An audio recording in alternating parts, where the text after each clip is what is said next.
네, 안녕하세요. 이화여자대학교 사회복지학과 교수 정순둘입니다. 오늘 여러분들을 만나 뵙게 되어서 반갑고요. 저는 여러분들과 함께 나이가 기준이 되지 않는 연령 통합의 사회에 대해서 한번 같이 나누어 보고자 합니다. 자, 여러분들은 사람을 만났을 때 뭘 가장 먼저 보시나요? 물론 남녀라고 하는 거는 겉모습으로 우리가 확인이 되겠죠? 그거 외에 궁금한 게 뭘까요? 아무래도 나이가 아닐까요? 이 사람이 나보다 어릴까? 또는 나보다 나이가 위일까? 이게 굉장히 궁금한 것 같아요. 저도 마찬가지입니다. 사람을 만나면 이 사람이 나보다 위인가 아래인가? 나이가 몇 살일까? 굉장히 궁금해요. 근데 우리가 왜 이렇게 나이가 궁금하게 됐을까요? 나이가 위인 사람을 만나면 아무래도 내가 좀 더 그 사람에 대해서 우대를 해줘야 될 것 같고, 나이가 낮은 사람이면 좀 편하게 대해도 될 것 같은, 예, 우리 사회는 언제부턴가 이 나이가 굉장히 중요한 기준이 되는 그런 사회가 된 것 같습니다. 그렇다면 저는 오늘 말씀드리고 싶은 게, 나이가 기준이 되지 않는 사회, 그런 사회는 없을까? 예, 그런 사회에 대해서 한번 좀 말씀을 드려보고자 합니다. 오늘 제가 말씀드리려고 하는 순서를 보면, 나이가 기준이 되는 사회가 어떤 사회인가, 그리고 나이를 기반으로 우리가 살고 있는 사회, 지금 초고령 사회라고 하는데요. 그런 사회가 지속 가능한 것일까? 네, 그런 질문에 대해서 한번 생각해 보고요. 그리고 이제 제가 말씀드렸던 나이가 기준이 되지 않는 사회, 연령 통합이라고 하는 그 사회가 어떤 패러다임을 갖고 있는 건지, 그리고 그런 사회로 가려면 어떻게 해야 되는지 등에 대해서 한번 여러분들과 같이 살펴보도록 하겠습니다. 네, 첫 번째로 이제 나이가 기준이 되는 사회에 대해서 한번 살펴보겠습니다. 네, 앞에 서두에서 말씀드렸듯이 이제 우리 사회는 너 나이가 몇 살이냐? 이게 굉장히 중요한 사회입니다. 그래서 이제 흔히 우리가 민증을 깐다, 그런 이야기를 하죠. 그래서 이 사람이 너 몇 살인지 먼저 얘기해, 막 이제 그런 얘기 하죠. 내가 너보다 위야, 이런 것들을 강조하기 위한. 그러니까 약간의 연공 서열의 문화가 굉장히 자리 잡고 있는 그런 사회라고 볼 수 있습니다. 물론 유교 문화적인 영향도 크겠지만요. 실제로 왜 이렇게 나이에 대한 관심을 갖게 됐을까? 이제 어떤 보도 자료에 보면은 좀 일제시대 때 약간 그런 부분들을 강조하기 위해서, 그러니까 뭔가 이렇게 컨트롤을 하기 위해서 나이라고 하는 것들을 굉장히 강조하기 시작했다, 뭐 이런 기사들이 나오기도 합니다. 그러나 정확하게는 언제부터 이렇게 나이가 중요한 사회가 되었는지에 대해서는 명확하지는 않습니다. 그리고 제가 이제 동아일보 신문을 한번 봤었는데요. 이런 기사가 나왔더라고요. 7살 아이가 놀이터에 갔어요. 그런데 이제 자기 아이에게는 나이가 뭔지 이런 것들을 가르치지 않았다고 그러더라고요, 부모님이. 그런데 이제 밖에 나와 있는 애들이 벌써 5살, 6살 되는 애들이 너 몇 살이야? 라고 물어보더라는 거죠. 근데 얘는 나이가 뭐고 이게 서열이라고 하는 걸 모르기 때문에 뭐 7살인데 이랬더니 이제 그 나이가 어린 애들이 이 친구한테 조금 더 이렇게 조심스럽게 대하고, 조금 더 나이가 위인 9살인 애가 너 이제 내 아래야, 뭐 이런 식으로 이야기를 하더라는 거예요. 그래서 내가 나이를 가르치지도 않았는데 그 어린 아이들이 벌써 나이를 가지고 5살, 6살 이런 애들이 내가 너보다 위야, 뭐 이런 이야기를 하는 우리 사회의 문화, 예, 참 재미있다, 뭐 이제 이런 생각을 한 거죠. 그리고 이제 직장에서 한번 우리가 생각해 보면은요, 과연 나보다 나이가 많은 아랫사람 상상이 되냐는 거죠. 여러분들 혹시 영화 인턴이라는 영화 보셨나요? 거기에 보면 이제 그 나이가 많은, 이미 은퇴한 노인이 한 30대의 CEO 밑에서 인턴을 하고 있는 모습을 그려줍니다. 과연 우리 사회에서 이게 받아들여질 수 있는 사회일까? 우리 사회는 보통 같은 나이에 들어와서 그 기수별로 올라가고 승진을 해야 되는데, 만약에 그렇게 되지 못하면 그냥 옷을 벗어야 하는 그런 문화가 굉장히 만연해 있죠. 그래서 이 연공서열이라는 문화가 정말 깨기 어려운 그런 문화로 자리 잡고 있습니다. 그리고 또 이제 경로당에서 보시면 70세 노인이 80세 노인의 심부름을 한다, 이런 얘기도 아마 많이 들어보셨을 거예요. 예, 거기서도 그런 연령이 굉장히 중요하게 작용을 하고 있는 거죠. 그런데 이제 제가 이런 생각을 하기 전에 한 30년 전쯤 될 것 같습니다. 그때 이제 외국 가는 비행기를 그 당시에 이제 해외 가는 것이 별로 많지 않았던 시절인데요. 비행기를 탔더니 나이가 많은 여성 노인께서 스튜어디스이신 거예요. 깜짝 놀랐어요. 젊은 사람만 스튜어디스를 한다고 생각했는데 나이가 많은 여자 어르신이 이제 스튜어디스다. 이럴 수도 있나? 이제 이런 생각을 한 거죠. 그러니까 우리가 얼마나 나이에 따라서 바이어스를 가지고 있는지 그런 사례를 보여주고 있는 것 같습니다. 그리고 또 오늘 아침에 제가 신문을 보니까 이런 기사가 난 것을 봤어요. 화성에 이제 그 탐사 로봇을 이제 보냈죠. 그랬는데 그 탐사 로봇의 이름을 누가 짓느냐? 자, 여러분들 이 탐사 로봇의 이름을 몇 살인 사람이 지을 거라고 상상을 하세요? 보통은 한 3, 40대 이렇게 사회에 뭔가 기여를 한참 하고 있는 사람이 이름을 짓지 않을까, 그래도 학자나 이런 사람이 짓지 않을까라고 생각을 하시죠. 그런데 저도 놀랐습니다. 중학생이 이름을 지은 거예요. 그런데 그 이름이 perseverance라고 하는, 인내라고 하는 이름을 지었다고 그래요. 그러면 이제 왜 이런 아이들이 이름을 짓게 하느냐. 미국에서 이제 이 이름을 짓기 위해서 공모를 하는데 아이들에게 미래 사회에 대한 관심과 호기심 이런 것을 주기 위해서 이름을 한번 지어보라 해가지고 그게 공모를 통해서 지어진 이름이라고 하더라고요. 그러니까 우리가 알고 있는 사회에 의하면 어린아이들이 그런 이름을 낸다라고 하는 것은 굉장히 생각하기 어려운 일인 거죠. 그래서 이제 주로 우리가 2021년 지금 살고 있는 때에 중학생이 그런 이름을 지었었는데 12년 전에도 이제 그렇게 이름을 했을 때 curiosity, 호기심이라는 이름을 지었었다고 하더라고요. 그러니까 나이와 관계없이 정말 누구나 관심을 가지고 미래 사회에 대한 그런 생각을 할 수 있다라고 하는 점에서 굉장히 열려있는 사회가 아닌가 그런 생각을 해보았습니다. 자, 그래서 또다시 한번 보면 근데 우리 사회는 젊음을 굉장히 추구하는 사회예요. 그래서 나이가 든 거에 대해서 이제 부끄러워한다거나 가능하면 주름살을 감추어야 한다. 늙었다라고 하는 것을 아름다워 보인다고 하지 않는다는 거죠. 그렇기 때문에 자꾸 젊어 보이려고 한다는 거고 여러 사람을 만나면 어려 보입니다. 이런 얘기가 칭찬이 되는 사회가 되는 거예요. 그런 사회가 돼야 되는가? 또 동안이라는 이야기를 들으면 괜히 기분이 하루 종일 좋아지고 여전히 젊으시다 이런 얘기가 덕담이 되는 그런 세상이 되는 거잖아요. 그래서 안티에이징, 에이징은 반대한다. 이제 이런 그래서 안티에이징 여러 가지 것들이 많이 그 프로덕트로도 나오고 이제 그 상업성의 여러 가지 것들을 이제 하는 걸로도 이용이 되고 있죠. 그리고 심지어는 의술을 통해서도 이제 안티에이징을 합니다. 그래서 젊어야만 아름답고 어떻게 보면 늙으면 추하다. 그거 왜 그럴까요? 노인을 소외시키기 때문이죠. 우리는 노인하고는 좀 다르다. 젊은 사람들이다. 이렇게 생각하니까 노인들이 늙는 것이 무서운 거고 그래서 안티에이징을 하고 가능하면 젊어 보이려고 하는 그래서 젊은 것에 목을 매게 되는 그런 사회가 되는 거죠. 그래서 어떻게 보면 우리가 노년뿐만 아니라 아름답게 나이 들어간다라고 하는 것에 대해서 한번 생각해 보는 것도 필요하지 않을까. 저도 이제 그 경험을 했었던 중에 하나가 아줌마라는 용어를 듣게 됐을 때 깜짝 놀라게 되는 거잖아요. 근데 이제 그런 중년들이 할머니, 할아버지 이런 소리를 듣게 될 때 이제 굉장히 놀라는 거예요. 그런 용어들이 가지고 있는 우리가 사용하는 그런 말들 속에서 이제 우리도 모르게 나이듦에 대해서 별로 좋아하지 않은 그래서 앞으로 나이듦도 좀 가치를 발견하는 그런 사회에 그래서 나이와 관련된 것들이 좀 적은 나이로 인한 편견 이런 것들이 적은 사회 이런 것들을 이제 저희가 생각해 보게 되는 거죠. 그래서 이제 이 그림을 한번 보시면 자, 우리 사회는 굉장히 연령 기반의 사회다. 그래서 이것을 저희는 연령 분절적이라는 표현을 해요. 그러니까 연령이 잘리는 거죠. 분절이라고 하는 건 맨 아래층에 보시면 이제 청소년층이에요. 그들은 교육을 받습니다. 아무래도 대학생 때까지는. 근데 대학생 이후에 여러분들이 교육을 받는다.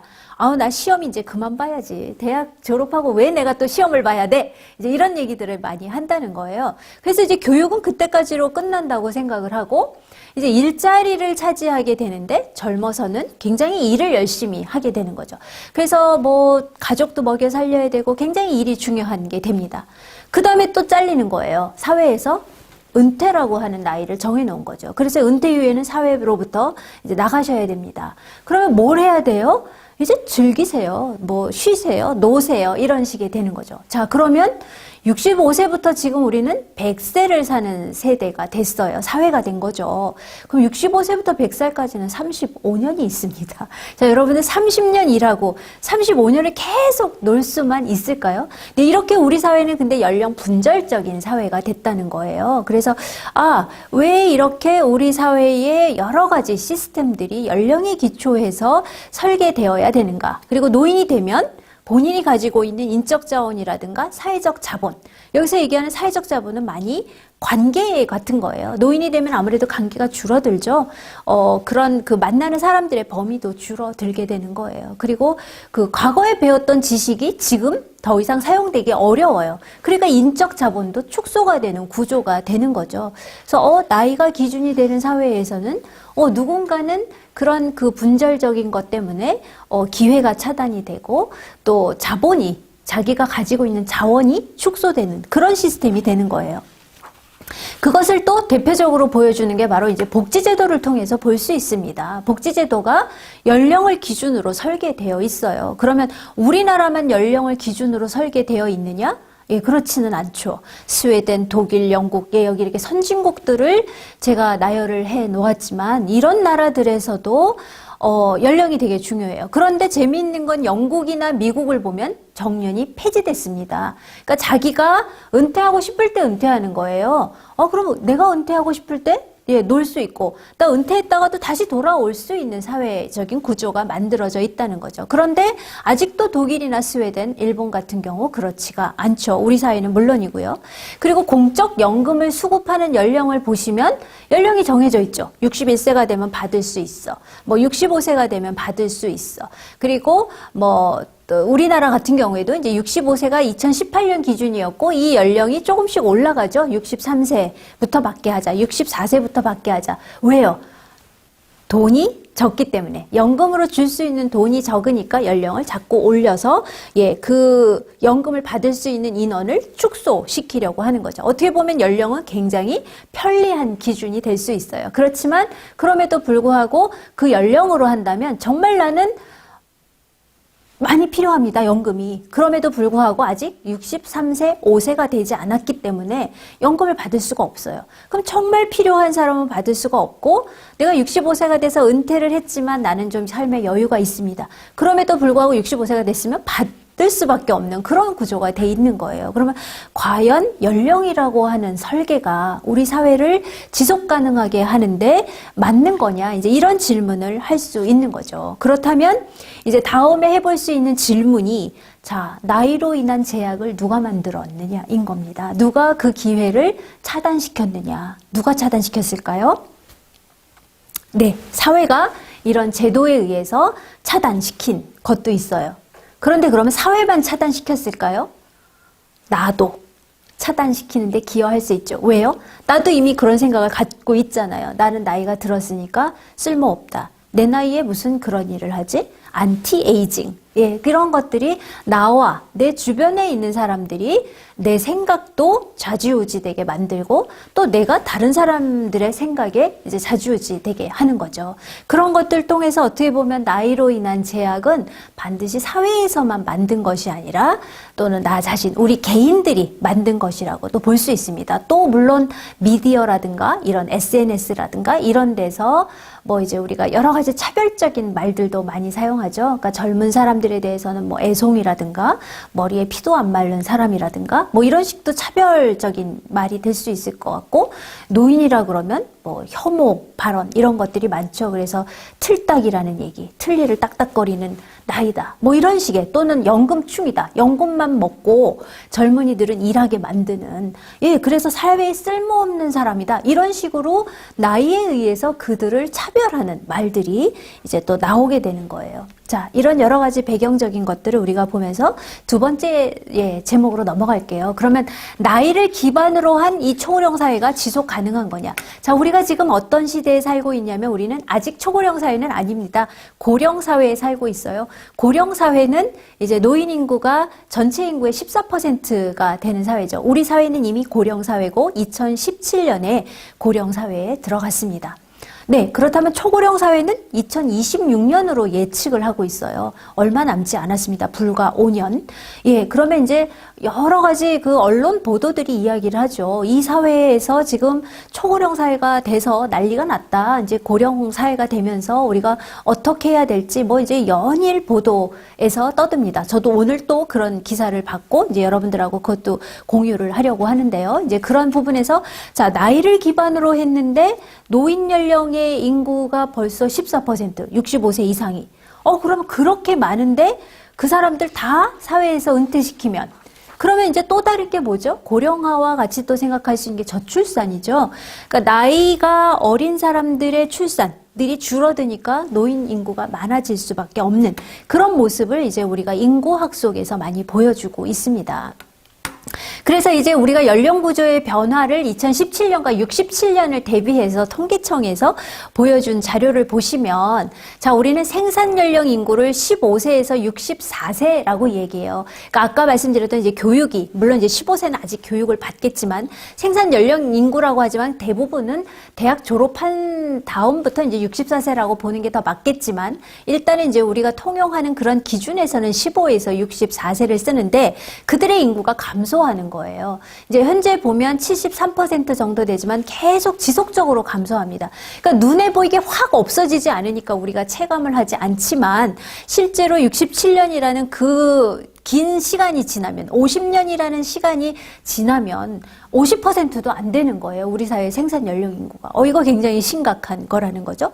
근데 그에 비해서 65세 이상의 노인 인구는 굉장히 증가하고 있고 아까 말씀드렸던 26년, 지금 이제 25년, 26년을 그 20% 이상이 될 거라고 얘기하는 초고령 사회를 이야기하는 거죠. 그들의 인구가 무려 50년 뒤에는 46%, 50%를 차지하는 거죠.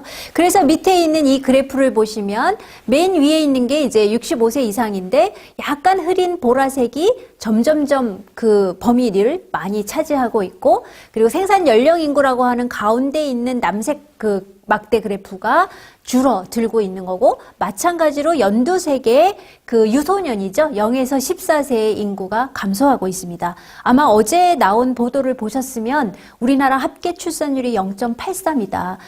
세계에서 합계 출산율이 1이 안 되는 유일한 나라라고 합니다. 이제 이렇게 되면 이제 나라의 장래가 어떻게 될지 모른다. 이런 이야기를 하게 되는 거예요. 그래서 이제 심각성을 이야기하는 거고 인구 피라밋이 이제 그 맨 왼쪽에 보시면 65년도에는 이제 그 우리가 피라밋이라고 하죠. 과거에 학교에서 배우셨을 때 피라밋의 구조였고 2017년에 이제 종형이 된다. 이게 선진국형이다. 이런 얘기를 배우셨을 거예요.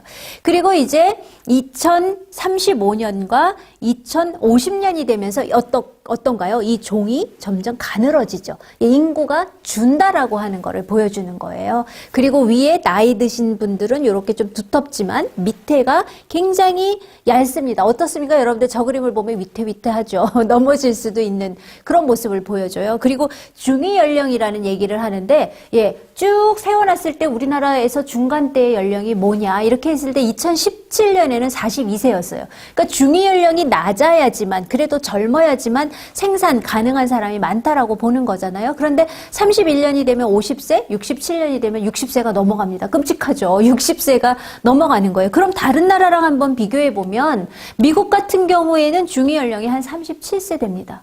자, 우리가 42세인데 미국은 37세.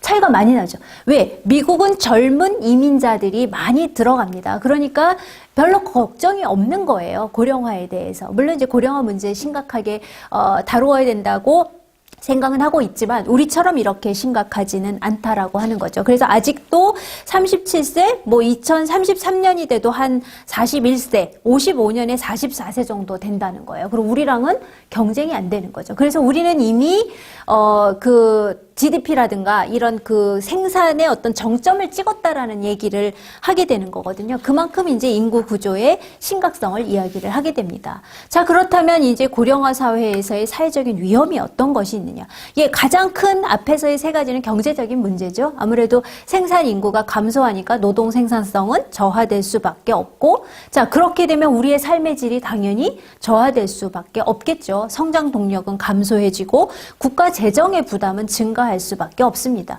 그런데 노인 인구는 늘어나니까 이들을 보호해야 할 의료 비용이라든가 케어 비용의 문제가 굉장히 심각해지는 거예요. 그래서 어떻게 사회가 이 노인들을 부양해야 할 것인가가 이 초고령 사회, 고령 사회에서 굉장히 심각한 문제라고 보셔야지 되는 거고요. 또 이제 그렇게 되다 보니까 일자리와 부양 부담을 둘러싼, 부양은 누가 합니까? 젊은 세대가 하는 거잖아요. 그러니까 젊은 세대와 노인 세대가 부양 부담과 일자리를 둘러싸고 서로 경쟁하고 갈등하게 되는 거예요. 왜 우리한테 책임을 지라고 그러는 거야? 그래서 이제 세대 갈등이 나타나게 되는 거죠. 자, 그런 여러 가지 문제들이 이제 사회적으로 볼 수 있는 문제인데, 그 마찬가지로 이제 노인에게 있어서도 자기의 가능성이 점점점 줄어든다. 네, 여러 가지 안티에이징 또는 사회 참여의 제한, 부정적인 이미지 이런 것 때문에 줄어드는 거고, 또 지역사회와 교류도 감소하죠. 노인이 되면서. 이제 그렇기 때문에 이제 외로움의 문제가 생깁니다. 물론 이제 이 외로움의 문제나 고립감의 문제는 노인들만의 문제가 아니라 우리 청년들에게서도 나타나고 우리 사회의 모든 그 연령계층들이 우리 힘들다, 아프다 이런 이야기를 하고 있는 거예요. 그러니까 사회가 좀 더 그 생산성이 높아지고 삶의 질이 좋아진다면 모두 다 아프다고 얘기를 하진 않을 거예요. 그런데 어쨌든 인구 구조가 가지고 오는 이런 변화로 인해서 노인들뿐만 아니라 모두가 아픈 그런 사회가 되는 거죠. 그래서 오늘 아침에 이제 읽었던 신문에서 그게 나오는 겁니다. 앞으로 대학이 학생을 지금 앞으로가 아니라 오늘 당장 그 얘기를 하더라고요. 학생을 찾아서 대학이 나선다. 평균 경쟁률이 3대1 이상은 돼야지 학교가 안정적으로 학생을 모집한 거라고 볼 수 있는데 지금 3대1이 무너지고 있다는 거고 벚꽃 피는 순서대로 대학이 망할 거다라는 위기감이 굉장히 심각하게 있는 거예요. 그리고 이제 우리 대학이라든가 사범대학에서 교사를 양성하는데 아이들이 줄어드는데 그럼 이 사람들은 어떡하느냐. 그럼 사실은 우리 사회가 그 인구가 줄어드는 것에 대비를 해왔어야 되는데 전혀 그렇지 않았거든요. 그러니까 이제 교육대나 사범대 나온 학생들의 불만이 터지는 거죠. 어쨌든 뽑아놓고 갈 자리는 없다. 어떻게 하라는 거냐. 그랬더니 뭐 임시방편으로 담임교사를 2명으로 하겠다. 이거 아주 미봉책인 거잖아요. 그런 식의 대책이 나오는 겁니다. 자, 그렇다면 이제 세 번째 주제로 가보겠습니다. 그러면 우리 사회가 어떤 사회의 패러다임을 가져야지 좀 지속 가능한 사회가 될 것이냐. 이것이 이제 우리가 또 직면한 문제라고 볼 수가 있겠죠. 자, 그러면 연령 기준의 사회라고 하는 걸 역사적으로 한번 보면 사실 18세기 전까지는 연령 통합, 이 연령 통합이라는 건 연령이 기준이 되지 않는 사회를 이야기하는데요. 그 연령이 기준이 되지 않았었다는 거예요. 왜냐하면 자연스럽게 가족 안에서 뭐 케어도 가능했고 그랬기 때문에 이제 연령이 사람을 선택하는 기준은 아니었다는 거예요. 그러니까 노부모 내가 모시면 됐고 노인을 존중하면서 함께 이제 아이도 돌보면서 살아가는 그런 사회였던 거죠. 그런데 이제 산업사회가 되는 거죠. 산업사회로 오면서 경직된 생애 과정이 나타나기 시작하는 거예요. 생애 과정의 고착화라고 얘기하는 거죠. 바로 그게 뭐냐면 제가 앞에서 말씀드렸듯이 생애 과정의 고착화라고 하는 거는 젊은 시절에 공부하고, 그러니까 어린 시절에 공부하고 젊은 시절에 일하고 나이가 들면 사회에서 떠나는 그런 것들이 이제 고착화된다라고 하는 것이죠. 그래서 연령이 사람을 선택하기 위한 중요한 기준으로 작용을 하기 시작하는 겁니다. 그래서 나이가 들면 생산성을 유지하기 어렵다. 자, 이거가 굉장히 이제 그 편견이라고 볼 수 있는 거거든요. 자, 프로덕티비티를 이제 우리가 이야기를 하거든요. 생산성. 그럼 나이가 들면 정말 생산성이 떨어질까? 자, 여러분들 그냥 생각하기엔 나이가 들면 떨어지겠지. 왜요? 노쇠해지니까. 그리고 젊은이처럼 힘을 발휘할 수 없으니까. 자, 그런데 우리가 노동하는 모든 현장이 힘을 써야만 하는 노동 현장인가요? 그건 아니죠. 물론 힘을 써야 하는 노동 현장도 있지만 얼마든지 그 경륜과 쌓아왔던 기술이라든가 이제 이런 거를 가지고 충분히 자신의 어떤 생산성이라든가 가치를 발현할 수 있는 그런 일들이 많이 있습니다. 그럼에도 불구하고 우리는 생산성이라는 기준 하나를 가지고 사람을 판단하는 거예요. 그렇다 보니까 생산성 얘기하면 자녀도 낳을 수 없고 이미 이제 그런 생산성이 끊어진 거죠.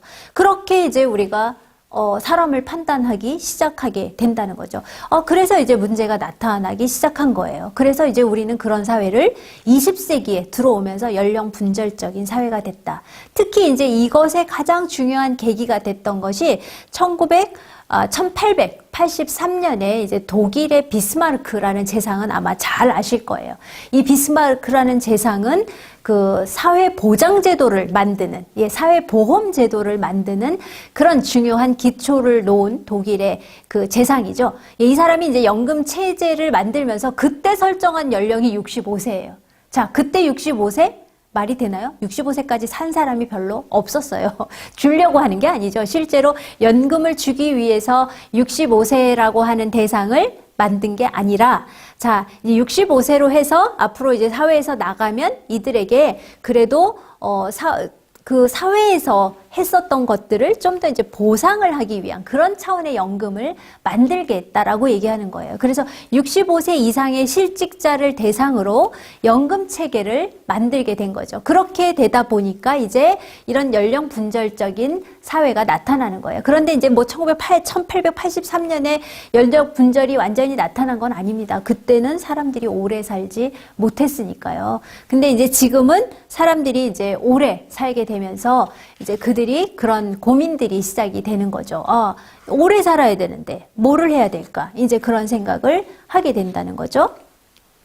그러면서 이제 그럼 뭔가 나이가 기준이 되지 않는 사회를 다시 한번 생각해 볼 때가 되지 않았는가.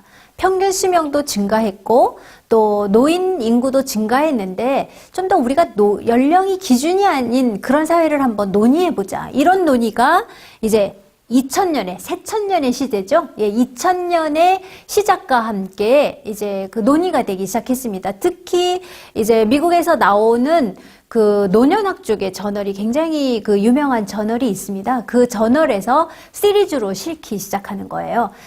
그래. 연령 통합이라는 말을 한번 우리가 좀 그 특집호로 실어보자. 그래서 이제 저기에 제가 이제 제시해 놓은 라일리 앤 라일리라고 하는 학자가요, 이제 연령 통합이라는 말을 하기 시작했습니다. 그리고 이 사회의 그러면 패러다임을 바꾸려면 연령 분절이라고 하는 패러다임을 바꾸면서 연령이 연속적인 삶으로 합쳐지려면 어떻게 해야 될까? 이런 논의를 이제 그 여러 학자들이 그 저널에다가 실게 됩니다. 그리고 이것은 다른 말로 하면 모든 연령에게, 이건 노인에게만 참여의 기회를 주겠다는 것이 아니라 모든 연령에게 참여 기회를 주는 거예요. 그래서 여러분들 이제 어떤 기사 같은 거 보시면 뭐 30대, 40대에 무슨 뭐 치과 의사가 요리사가 되었다. 이런 것들 보시잖아요. 그러면 그냥 나는 치과 의사를 했지만 그걸로 만족하지 않는다. 그러면 나는 정말 내가 좋아하는 요리를 한번 해보겠어. 이런 식의 가는 것들이 열려있는 사회가 돼야지 된다는 거죠. 그래서 모든 연령에게, 노인뿐만 아니라 뭐 모든 연령들이 사회 참여를 할 수 있는 그런 기회가 제공되는 이제 사회로 가는 것이 이제 중요하다고 보는 거죠. 그래서 그런 배경을 가지고 있고요. 그 다음에 이제 국제사회에서 그러면 또 어떻게 연령 통합이라든가 이제 이런 말을 하는가. 제가 옆에 이제 세대연대라는 말을 썼는데요. 이 연령이라는 말하고 세대라는 말이 다르냐 틀리냐를 가지고 또 논쟁이 있습니다. 그런데 실제로 세대의 정의에는 연령 집단이라는 게 들어가 있어요. 그리고 연령 집단 더하기 그 시대의 어떤 역사를 공유한 집단이라고 이야기를 하거든요. 그렇다 그러면 이제 연령대로 청년 집단, 그러면은 대개 뭐 20세에서부터 청년의 이제 나이도 여러 가지 규정이 있죠. 뭐 35세로 할 거냐, 또는 40세로 할 거냐. 제가 이제 청년들과 만나서 이야기할 기회가 있었는데 그들이 그런 이야기를 하더라고요. 청년의 이행기가 길어졌습니다. 왜요? 과거에는 청년이 그냥 졸업하고 일하고 결혼하면 됐어요. 그러니까 거의 35이면 청년기가 끝났다고 생각을 했어요. 그런데 지금은 청년의 이행기가 길어진 건 직업도 늦게 갖게 되고, 물론 사회적인 원인이 크겠죠. 그리고 결혼도 늦게 하게 되고. 그러니까 청년 나이를 35세로 해야 되는지 40세로 해야 되는지, 40세도 결혼을 안 한 사람이 많거든요. 50세까지도 봐야 되는 거 아니야? 막 이제 40 몇 세까지 봐야 되느냐? 자, 이렇게 되니까 이제 청년 세대의 카테고리도 길어진 거죠. 그들 집단도. 그래서 이런 연령 집단들, 그러면 청년이라고 하는 연령 집단과 노인이라고 하는 연령 집단, 이게 이제 청년 세대, 노년 세대 이렇게 말할 수 있는 거죠. 그렇게 보면 연령이라고 하는 것들을 좀 집단화하면 우리가 세대라고 볼 수 있는 거예요. 그런데 청년 세대만이 갖는 경험이 특수하죠. 노인 세대들은 경험하지 못했던. 지금 노인 세대들은 대학 졸업하면 직장이 많았습니다. 기회가 열려져 있었어요. 우리 사회가 한참 발전을 했었으니까. 그래서 뭐 직장이 한 3, 4개를 가지고 자기가 선택을 하면 됐던 시대예요. 그런데 우리 청년들은 지금은 양질의 일자리를 찾아도 일자리가 없는 그런 형편에 놓여 있어요. 그러면 이미 노인 세대들은 그거를 잘 이해 못할 수 있죠. 그러면 이제 그들의 삶에 대한 이해가 또 필요해지는 거고요. 그리고 우리 청년 입장에서는 그 노인 세대들이 일자리의 기회는 많았지만 그들은 그 삶의 기반이라든가 이런 것들이 인프라가 상당히 부족했던 거죠. 지금 여러분들이 사는 세대에 비해서.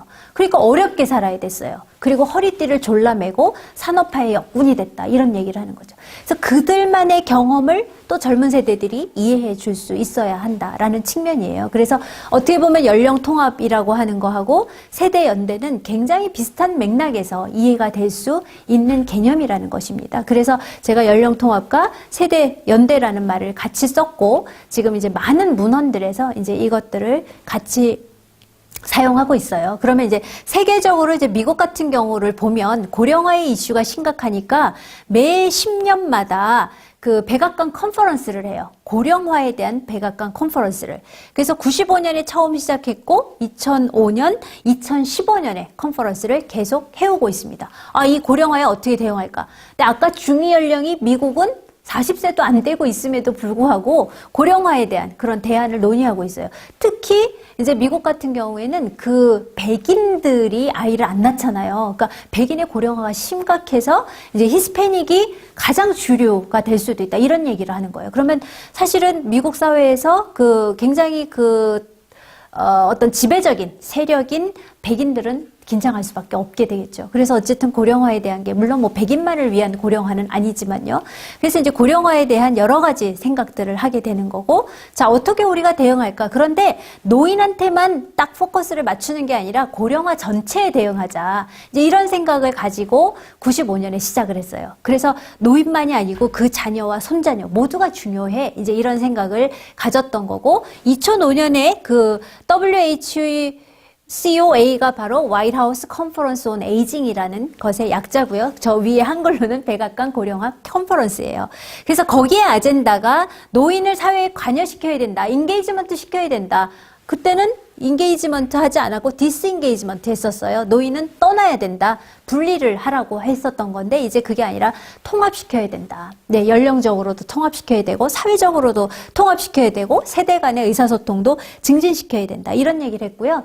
2015년에 다시 화이트하우스 컨퍼런스에서 어떤 얘기를 하게 되냐 하면 이제 케어의 문제, 아까 심각하다 그랬죠. 어떻게 하면 이 케어를 좀 더 부담이 없이 갖게 할 거냐. 이제 이런 문제를 이야기했고요. 그리고 고령화의 테크놀로지를 어떻게 좀 더 적응을 시켜볼 것이냐. 그리고 모든 미국 사람들을 역량 강화시켜야 된다. 이 고령화에 대응할 수 있도록 그들이 역량 강화되는 게 굉장히 중요하다라는 얘기를 했어요. 특히 세대 간의 역량 강화를 해서 함께 연대하는 것이 중요하다라고 하는 것을 강조했습니다. 이제 미국의 얘기예요.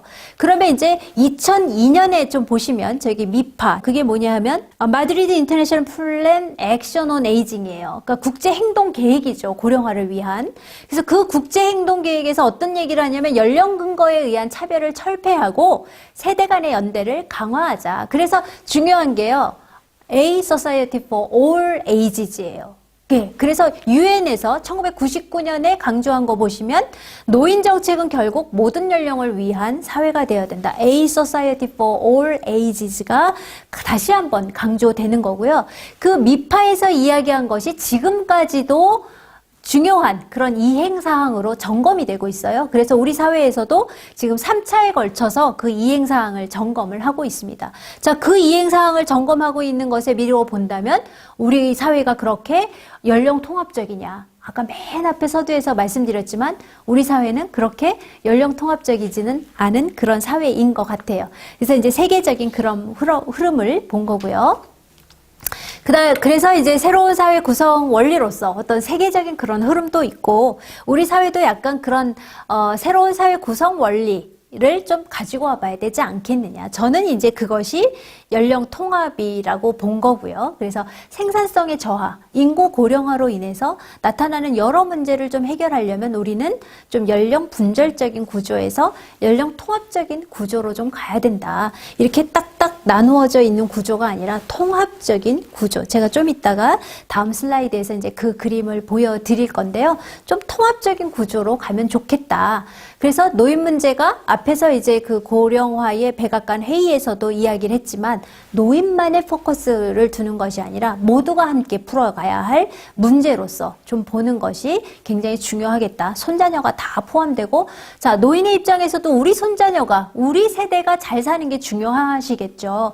그러니까 이제 그런 입장에서 한번 풀어가 보려면 이제 연령 통합적인 것, 이제 이런 것들을 패러다임으로 가지고 가보는 것이 좋겠다. 그러려면 시스템을 어떻게 만들 것인가. 이제 그게 중요한 이슈가 될 수 있다는 거예요. 자, 여기 이제 이 그림입니다. 아까 제가 앞에서 보여줬던 그림은 분절적이었죠. 교육, 노동, 여가 이렇게 분절적이었는데 여기는 청소년, 청년, 노년의 그림이 어떻습니까? 교육, 노동, 여가 다 합쳐져 있어요. 언제든지 교육받을 수 있습니다. 물론 그 청소년 때만 교육받는 게 아니라 노년도 다시 대학으로 돌아올 수 있다는 거고, 일을 떠났다가도 교육을 할 수 있는 거고, 여가를 하다가도 노동시장에 다시 들어올 수 있는 거예요. 누구나 다. 이런 구조에서는 특히 이제 기회라고 하는, 기회가 저는 상당히 키워드라고 생각을 하는 거거든요. 여러분들 기회가 가장 중요하다고 생각하시잖아요. 흑수저, 금수저 이야기하는 것도 기회의 맥락입니다. 왜 누구에게는 기회가 있고 누구에게는 없어야 되느냐인 거잖아요. 마찬가지로 연령 때문에 왜 누구는 기회를 갖고 누구는 기회가 없어야 되느냐. 이런 것들은 이제 타파돼야 할 거다. 특히 인구 구조로 본다면 나이는 굉장히 중요한 기준인데 그것이 기준으로서 사회에 어떤 진입하는 그런 기회를 막으면 안 된다라고 하는 것이죠. 그래서 연령통합사회라고 하는 것은 생애 어떤 단계에서도 교육이나 노동이나 여가, 삶을 선택할 때 기회가 주어지는 그런 사회여야 한다는 것입니다. 예, 그것을 이제 여러분들에게 말씀드리겠고, 그래서 여러분들 생각 속에서도 내가 언제든지 나이가 들어서 못할 일은 없다라고 하는 것을 이제 생각하시는 게 중요한 사회로 이제 우리 사회가 바뀌어가야 된다라고 하는 것을 말씀드리는 거죠. 네, 이제 마지막 파트입니다. 그렇다면 연령 통합 사회를 위해서 뭘 해야 될까인 거죠. 그죠? 그러면 이제 연령 통합을 하기 위해서 그런 기반을 만들기 위해서 조금 우리가 더 살펴봐야 될 게 기회가 열려 있는 사회, 어떤 사회이죠? 네, 그래서 여러 제도들에 대한 진입과 탈퇴가 유연해야 된다는 거예요. 그래서 두 가지 중요한 개념이 있습니다. 그 첫 번째 개념이 연령 유연성에 대한 개념이고요. 두 번째 개념이 연령 다양성이에요. 그럼 연령 유연성이라는 것은 연령에 대한 장벽이 없는 거예요. 아까 이렇게 분절되어 있던 그런 장벽이 허물어지는 거죠. 그래서 진입과 탈퇴, 수행을 위한 기준이 더 이상 연령으로 되지 않는 그런 것이 이제 연령이 유연한 거예요. 굉장히 플렉서블한 그런, 여러분들 플렉스 얘기 많이 하죠. 연령이 플렉스한 네, 그런 사회가 되는 겁니다. 그리고 연령 다양성이라고 하는 것은요, 연령 간의 상호 교류가 활발한 거예요. 자, 여러분들 주변을 돌아보세요. 내가 얼마나 나랑 다른 연령들하고 교환하고 상호작용하는데 익숙하십니까? 내 연령대, 내 나이대 사람들하고 상호작용하고 교류하는 거는 굉장히 편하고 익숙하시잖아요. 그런데 여러분들이 연세가 많으신 어르신들하고 교류를 한다거나 아니면 아주 나이가 어린 어린이들과 교류한다거나 뭔가 안 통한다. 이런 느낌들을 많이 받으시잖아요. 근데 이제 그런 것들이 다양한 교류가 일어나는 것이 전혀 이상하지 않은 사회가 돼야 된다는 거예요. 제가 하나의 예로 그 이제 유럽의 그 커피숍이라든가 그 펍 같은 데 가보면은요, 노인서부터 젊은이가 다 섞여 있어요. 근데 우리나라의 펍이나 카페를 가보면 전혀 안 그렇죠, 여러분. 예. 그냥 젊은이들이 있어요. 그러니까 이제 나이 들면 거기 가면 안 될 것 같고, 어떤 커피숍에는 노인들만 있어요. 그러니까 젊은이들은 또 안 들어가요. 자, 우리 사회가 왜 이렇게 연령 분절적이 됐을까? 저 그런 생각을 하고, 뭐 맥도날드나 그 커피숍에서 서빙을 하는 사람은 노인들이 거의 없어요. 그리고 노인들이 만약에 던킨도넛에서 도넛을 판다. 젊은 사람들이 안 간다는 겁니다. 이거 왜 그렇게 됐을까요? 이게 그 다양한 연령 간의 상호작용이라고 하는 것이 익숙하지 않은 거예요. 예, 우리 사회는 굉장히 연령 분절적인 사회였기 때문에 이것이 익숙하지 않았던 사회고, 그래서 이제 제가 이 두 가지 중요한 개념을 여러분들에게 말씀을 드린 것입니다. 그리고 이제 이 연령 통합이라고 하는 철학적 근거를 한번 우리가 찾아본다면, 자, 그 연령 통합이 꼭 중요해? 이런 질문에 대한 답이 될 수 있을 것 같아요. 자, 여러분들 사회활동 자유롭게 하시고 싶으시죠? 누가 통제해서 넌 안 돼, 너는 이거 해, 이런 사회를 원하시는 거 아니잖아요. 그죠? 나 언제든지 내가 하고 싶은 거 하고 싶어. 예, 바로 그런 자유의 기반을 둔다는 거예요. 개인이 사회 구조에 접근하는 거는 자유로워야 한다. 물론 남의 자유를 구속하는 거는 아니죠. 그죠? 그래서 자유롭게 내가 선택할 수 있고 자유롭게 기회를 활용할 수 있도록 하는 그런 측면에서 자유가 굉장히 중요한 철학이 되는 거고, 마찬가지로 인간 존중이라고 하는 것도 중요한 철학적인 그 백그라운드가 될 수 있다는 거죠. 왜? 철학 그 차별과 배제가 없는 사회. 이것이 인간 존중의 사회죠. 자, 우리가 나이 든 사람이 나이 어린 사람을 무시하고, 또 나이 어린 사람이 나이 들은 사람을 무시하고, 이것은 존중을 하지 않는 거예요. 그죠? 상호 존중한다면, 아, 저렇게 나이 드셨으니까 얼마나 불편하겠어. 또는 이제 나이 든 사람 입장에서는, 아, 지금, 우리 사회가 많이 그 사회적으로 발전을 했기 때문에 그 기회가 없기 때문에 이 친구들이 얼마나 힘들까, 이런 것들을 상호 존중하면서 이해하는 그런 것들이 바로 인간 존중의 바탕을 둔 거죠. 그래서 연령 통합의 중요한 철학적인 근거가 된다고 보는 거고요. 바로 그것이 공존이죠. 세대가 함께 공존해 가는 거. 그래서 문화적으로 이해하고 사회적인 교류를 하면서 그런 또 차이가 그런 감소되는 거예요. 아까 그 서로 인터랙션이 있어야 되는데 그런 교류가 없었기 때문에 모르잖아요. 그래서 가능하면 서로를 이해하고 알 수 있는 그런 기회들이 많이 제공이 돼야 되겠다라고 하는 거죠. 그래서 아까 제가 말씀드렸던 사회연대, 공존, 이런 것들이 이제 비슷한 철학이라고 보시면 되겠고, 특히 유럽에서는 세대 연대를 굉장히 강조하고 있습니다. 그래서 세대가 함께 힘을 합쳐서 이 사회를 살아가는 거지, 어느 한 세대를 위해서 어느 세대는 희생하고 이런 사회는 아니라는 것이죠. 그래서 서로 상생하는 그런 것들이 이제 중요한 철학적인 근거라고 볼 수 있습니다. 그리고 연령 통합의 예시를 한번 들어드린다면, 그럼 뭐야? 네, 교육 현장에서 그런 것들을 볼 수가 있다는 거죠. 아까 연령이 기준이 되지 않으니까 언제든지 교육을 받을 수 있어요. 그러면 자, 대학의 캠퍼스는 지금 검은 머리의 학생들이 거의 대부분이죠. 그런데 흰 머리의 학생들이 들어올 수 있다는 거예요. 검은 머리의 학생과 흰 머리의 학생이 함께 들어와서 교육을 받을 수 있습니다. 제가 그것을 한번 경험을 해봤는데요. 저희 이화여대는 금원 규칙이 있어서 결혼을 하면 대학에 못 다녔었어요. 그것도 이제 자유를 어떻게 보면 이제 막았던 건데, 그래서 70세가 돼서 다시 학교로 돌아오신 적이 있습니다. 2004년, 5년 그 무렵이었는데요. 그 젊은 학생들하고 나이 60세, 70대씩 할머니가 같이 수업을 받았어요. 근데 이제 제가 그때 과목을 가르쳤을 때 들어오셨는데 열정들이 대단하세요. 수업도 하여튼 잘 들으시고, 그렇다고 그럼 학생들하고 좀 서먹서먹하니 아니에요. 손녀처럼 또 할머니처럼 해가지고 또 학생들하고 그런 그 인터랙션이 굉장히 자연스럽더라고요.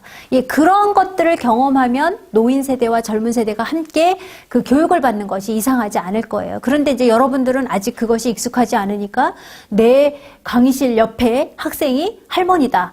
상상이 잘 안 되시죠? 이제 그런 사회가 이제 되는 것이 바로 이제 연령 통합의 저는 사회라고 생각을 하는 거고요. 거기에는 이제 직업 교육도 포함이 됩니다. 그래서 꼭 이제 뭐 학위를 따는 것도 굉장히 중요할 것 같고 직업을 위해서 내가 좀 더 트레이닝을 받아야 된다. 그러면 그런 것도 포함된다. 그래서 어떻게 보면 여러분들 라이프롱 에듀케이션이라고 하는 것이 비공식적 교육만 얘기하는 것이 아니라 공식적인 교육까지 다 포함되는 그런 개념으로 이해할 수 있을 것 같아요.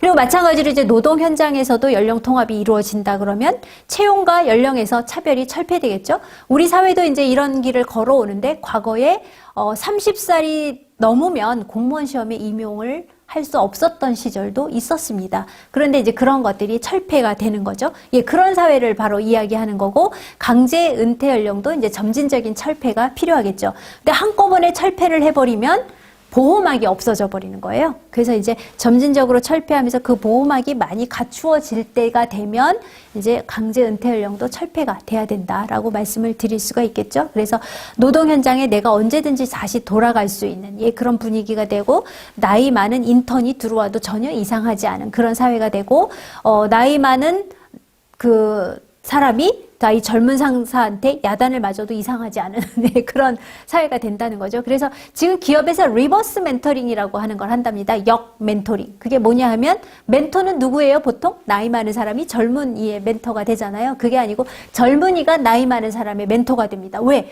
요즘의 트렌드를 모르잖아요. 커피숍을 만들려고 그러는데 젊은 사람들이 뭘 좋아하는지 나이 많은 사람들이 모르는 거예요. 그러니까 젊은이가 거기에 대한 컨설팅을 주는 거죠. 요즘 젊은 사람들은 이런 거 좋아합니다. 바로 이렇게 역 멘토링 같은 것들도 기업에서 생겨나고 있어요. 그래서 노동 현장에서도 이렇게 나이가 다양한 사람들이 팀을 이뤄서 일을 할 때가 더 효과적일까? 아니면 같은 연령끼리 모아놨을 때가 더 효과적일까? 이런 것들을 이제 연구를 하고, 일본에서 나온 연구 결과에 의하면 다양한 연령대를 섞어 놓은 것이 더 생산성이 향상됐다. 이런 결과도 보여주고 있어요. 그래서 이제 이런 것들이 연령통합 사회의 예시로서 이제 말씀드릴 수 있는 거고요. 그리고 그러면 연령통합이라고 하는 게 긍정적이냐? 항상 꼭 긍정적인 것만 있는 것은 아닙니다. 부정적인 측면도 있겠죠. 일단은 긍정적인 측면을 한번 짚어보면, 앞에서 우리가 철학적인 거에서 살펴본 것처럼 자유라든가 기회 확장 측면, 이런 데서 긍정적이죠. 그죠? 연령 장벽을 없애기 때문에 사회 구조적으로도 굉장히 건강하게 작동을 할 수 있을 것이다. 그리고 편견과 고정관념이 없어질 거다. 이거 굉장히 중요한 긍정적인 측면이고요. 국가 측면에서도 재정 건전성이라든가 뭐 이런 것들이 향상될 수 있겠죠. 그래서 이제 그런 측면을 볼 수 있는 것들을 이제 제가 조사해 보니까 이제 조사에 응했던 그 전문가들이 이런 대답을 했어요. 그 연령 통합의 개인적인 차원에서의 긍정적인 측면은 사회 참여 기회가 확장되는 거고, 생애 탄력성이 증가한다는 거예요. 아까 생애가 너무 그냥 딱 요렇게 분절적이었는데 탄력적이죠. 아까 젊은이의 이행기가 늘어났다. 탄력적으로 이제 갈 수 있는 것도 굉장히 긍정적이다. 그리고 소득과 건강, 그런 생애 과정에서의 어떤 불평등. 내가 일을 하면 내가 먹고 살 수 있으니까 나에게 역량 강화가 될 수 있다. 이런 측면도 생각할 수 있고, 내 결정권, 그죠? 내 결정권, 사회가 너 나가 이게 아니라 내가 결정할 수 있는 거, 이거 굉장히 중요하다. 이런 측면으로 대답을 해 주셨고요. 그리고 이제 사회적인 측면에서 보면 사회 연대가 증진되고 세대 간의 이해가 증진될 거다. 뭐 이제 이런 얘기들이요. 그리고 특히 노인이 사회적으로 많이 기여하게 될 거다. 물론 젊은이들은 아직 사회에서 그 활동을 하고 있으니까. 근데 사회 밖으로 나갔던 노인들이 다시 들어오면서 기여하고 젊은이들에게 짐이 되는 게 아니라 같이 공존하고 상생하는 그런 부분들이 될 거다. 이제 이런 얘기들을 많이 해주고, 또 특히 노인이 의존성이 감소되잖아요. 그러면 사회에 들어와서 다시 활동을 하니까 젊은이에게 기대지 않아도 되는 거죠. 그런 측면에서도 어떻게 보면 경제적으로도 도움이 많이 될 수 있다. 이런 얘기를 한다는 거고요. 자, 그럼 반면에 어떤 게 부정적일까? 이제 그런 거예요. 그런데 이제 부정적인 대표적인 것이 노인의 경제적 안정감을 박탈할 수 있다. 이게 무슨 얘기인가요?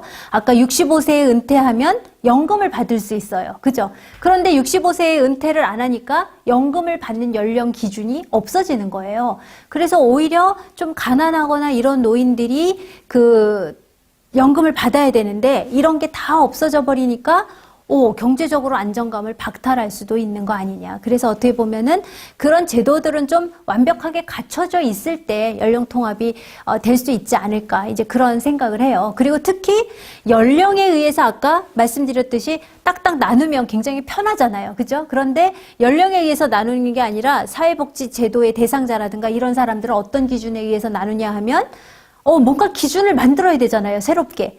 그 기준 만드는 게 쉬운 일은 아닙니다. 그리고 그 기준을 만들면 형평성 얘기하겠죠. 왜 쟤한테는 더 주고 나한테는 안 주고 뭐 이런 얘기들.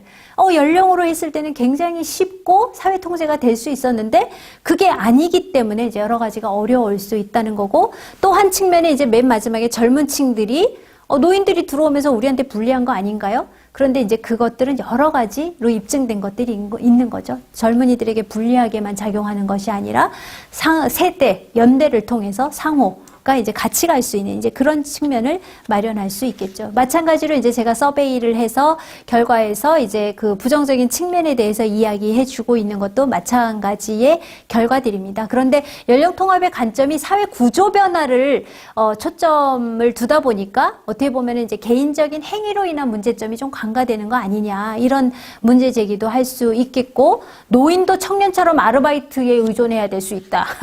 그렇죠? 왜냐하면은 시간이 탄력적으로 플렉서블해지니까 좀 더 시간들을 줄일 수밖에 없어요. 노인들이 하는 일자리에서 이제 그런 이야기도 나오고 또 다른 노인들이 일하니까 나도 일해야 되는 거 아니야? 다른 노인들이 손자녀 봐주니까 당신도 일하셔야 되는 거 아니야? 뭐 이런 얘기들이 나올 수 있다는 거죠.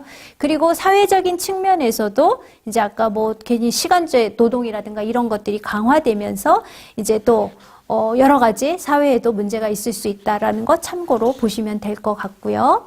네, 그래서 이제 연령 통합을 위한 전제 조건, 이것도 참고로 보시면서 제가 이제 마지막 정리를 하면 될 것 같습니다. 네, 결론적으로 이제 말씀을 드리려고 하는데요.